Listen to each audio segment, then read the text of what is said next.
if you really are too anxious, or if you really are too wound up, which I found I have been in the past 3 weeks, then something I talk about is mindful living exercises. So you don't have to sit down necessarily and meditate, but you can do things like brushing your teeth, showering, or you're washing your hair, making the bed, walking in a mindful way.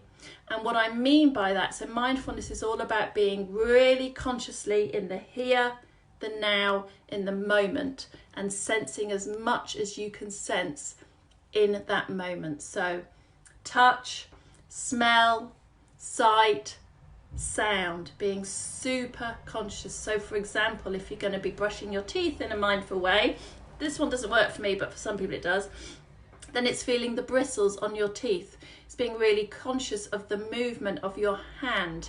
It's being really experiencing the water on your tongue.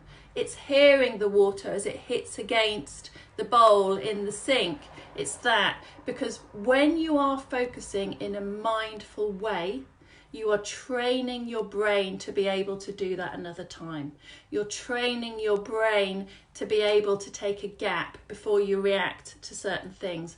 You're training your brain to stop just thinking. I mean, you'll never stop your brain just thinking, but you will be able to consciously bring it back to what you want it to be focusing on.